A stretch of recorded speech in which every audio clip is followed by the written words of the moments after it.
Hey, welcome to the Relationship Hub channel, where I give advice about relationship and dating. So if you like our content, subscribe, like, share, hit the notification button. So without further ado, let's get into our video. 5 stages of relationships.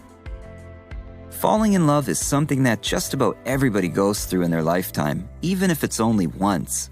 When you fall in love with somebody, you begin to realize that being in love isn't the hard part. The hard part is working to maintain the relationship. Every relationship is different, which is why it's difficult to navigate your way through them. You can't always use techniques that have worked for you and your other partners in the past. From what we can tell, relationships typically go through 5 stages. The way you handle these bumps in the road will predict how the relationship itself will turn out. It's difficult for a lot of people to recognize these stages in relationships. However, the inability to recognize what is happening in your relationship can easily cause it to fall apart. Learning to identify these stages and how they affect your relationship will come in handy when you and your partner are going through them. 1. The romance stage. When we fall in love with somebody, it's hard for us to recognize their bad qualities. We get so caught up in the pure fascination we have for them that we fail to see anything wrong with them. While we are seeing our partners through a screen of perfection, they are also seeing us the same way. But the seemingly endless dream doesn't last forever. Typically, this stage doesn't last more than 2 years. Let's dive a little deeper and look at the romance stage through the lens of evolution. When the human race developed, nature wanted to create something to ensure that our species wouldn't become extinct. Thus, human beings were born with reproductive organs and thought processes to communicate our feelings toward one another. As nature continued to adapt, humans eventually developed the feeling we now call love. This allowed us to bond with one another and form intimate relationships. However, when we fall in love, we tend to fall in love with somebody who wouldn't normally be considered compatible with us. Although we may see them as someone who makes all of our dreams come true, they also have the capability to do the opposite. But why would nature intend for us to fall in love with someone so incompatible? Typically, we fall in love with people because their personality traits are opposite to ours. This allows us to fit together like pieces of a puzzle. This person's good traits compensate for our bad ones, and vice versa. And when you fit these 2 puzzle pieces together, it creates a new piece. A piece that the puzzle could never be complete without. A piece of nature more resilient and more likely to survive and ensure the continuation of the human species. When we look back on it, we often wonder how we could have fallen in love with somebody who was so different from ourselves. But nature intended for us to fall in love, and it made sure we would, by having our brains release what we call feel-good hormones, including oxytocin, phenylethylamine, serotonin, and dopamine. These hormones give aid to a biochemical process that rids us of stressors and fills us with infatuation. This is why it's so hard for us to recognize our partner's flaws. These hormones hide our flaws and encourage us to do whatever we can to keep the romance alive. While we aren't actually lying to our partners, we're wearing a mask of adoration. Taking off this mask and revealing who we really are may influence our partner to leave, so we keep it on. Knowing this, in order to avoid any major confrontations or confusion with your partner, you can work on bringing up somewhat difficult topics with them, such as whether or not you both want children or wish to be married. Although this infatuation stage makes it seem like everything is fine and peachy, it inevitably wears off. At this point in time, you may look at your partner and realize out of nowhere that they're the most incompatible person to yourself that you could ever think of. This tends to happen when either of you begin to worry about a sort of permanence in the bond. This could include dating exclusively, moving in together, getting engaged, or whatever else may worry you when it comes to permanency. This is where the next stage kicks in. 2. The power struggle stage. When we think of relationships, we tend to think of the picture-perfect ones that we see in movies or read about in novels. This makes it easy for us to assume that our relationships can never be perfect unless they're identical to the ones we've seen portrayed.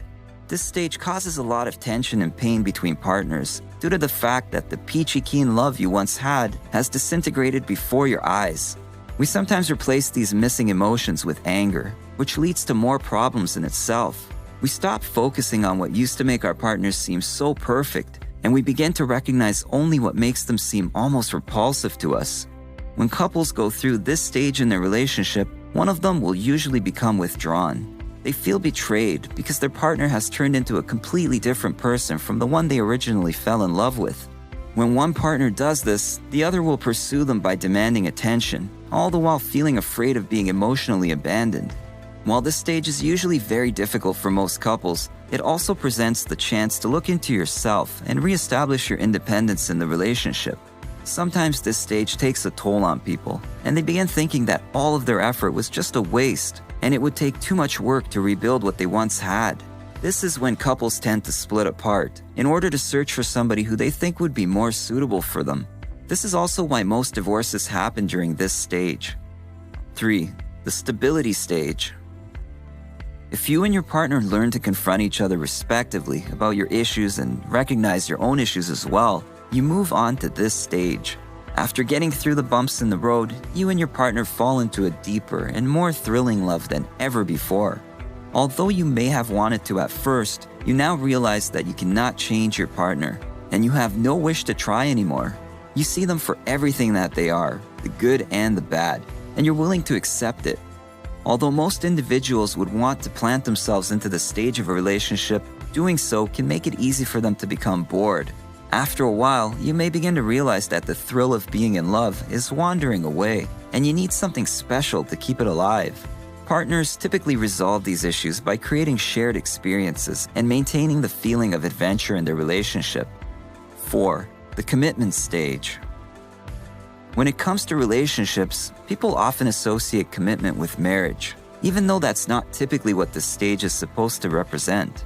However, while many couples make the mistake of marrying while still in the romance stage of their relationship, this is the stage in which you and your partner are actually ready for marriage. When you and your partner reach this stage, you have both realized that you don't need each other. You both want each other. You've recognized that you both have faults and neither of you are perfect. But even though you recognize these shortcomings, you still desire to be with each other, and you both fall into an endless wave of balanced, adventurous freedom. With that said, many people trick themselves into believing that since they've gotten this far and it feels so good, that their work as a team must be done. Often they also tend to sacrifice their own goals in life to spend more time with their significant other instead, or they become lazy in maintaining their emotional connection. The truth is, both of you are growing and evolving, so your work as a couple is never done. You will always have to rediscover each other. 5. The bliss stage. Once you've reached this stage, you and your partner become consciously aware of your love for each other, and you decide to move out into the world to show it. And as nature gave you life and the ability to create such a blissful experience together, it now calls on you to give back. Lots of couples decide to give back to society by donating to charities, raising children, volunteering in their community, or starting a family business.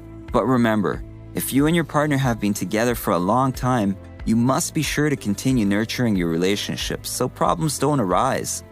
Although relationships can be tough sometimes, it's important to learn how to handle things effectively.